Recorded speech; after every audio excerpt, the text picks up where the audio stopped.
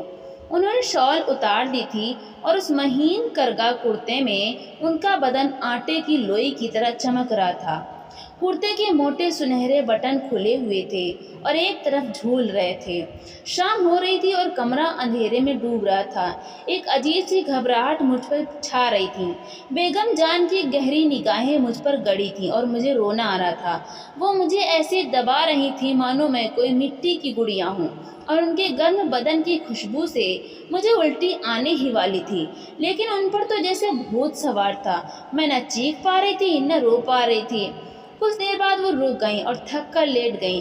ان کی سانسیں تیز چل رہی تھیں اور ان کا چہرہ پیلا اور پھیکا لگ رہا تھا۔ مجھے لگا کہ وہ مر جائیں گی اور میں کمرے سے باہر بھاگی۔ شکر ہے ربو اس رات لوٹ آئی۔ ڈر کے مارے میں جلدی ہی سو گئی اور رضائی اوڑھ لی، لیکن گھنٹوں نیند نہیں آئی۔ اماں کو آگرہ سے لوٹنے میں بہت دیر ہو رہی تھی۔ میں بیگم جان سے اتنا ڈر گئی تھی کہ سارا دن نوکرانیوں کے بیچ ہی بتا دیا۔ ان کے کمرے میں قدم رکھتے ہوئے بھی مجھے گھبراہٹ ہوتی تھی۔ میں کسے کیا کہتی کہ میں بیگم جان سے ڈرتی ہوں؟ بیگم جان جو مجھ سے اتنی جڑی ہوئی تھی۔ اس دن ربو اور بیگم جان میں پھر جھگڑا ہوا۔ یہ میرے لیے اچھا نہیں تھا، کیونکہ بیگم جان کا دھیان ترنت میری اور چلا گیا۔ انہیں احساس ہوا کہ میں ٹھنڈ میں باہر گھوم رہی ہوں اور نیمونیا سے مر سکتی ہوں۔ بیٹے، کیا تم مجھے سب کے سامنے شرمندہ کرنا چاہتے ہو؟ اگر تمہیں کچھ ہو گیا تو بہت برا ہوگا۔ انہوں نے مجھے اپنے پاس بٹھایا اور پانی کے بیسن میں ہاتھ منہ دھوئے۔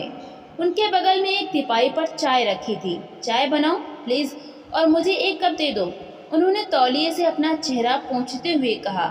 میں تب تک کپڑے بدل لیتی ہوں۔ جب وہ کپڑے پہن رہی تھی تب میں نے چائے پی۔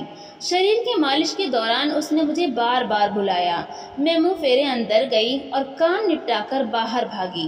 جب اس نے کپڑے بدلے تو مجھے گھبراہٹ ہونے لگی۔ میں نے اسے منہ پھیر کر چائے کی چسکی لی۔ اماں کے لیے میرا دل تڑپ اٹھا۔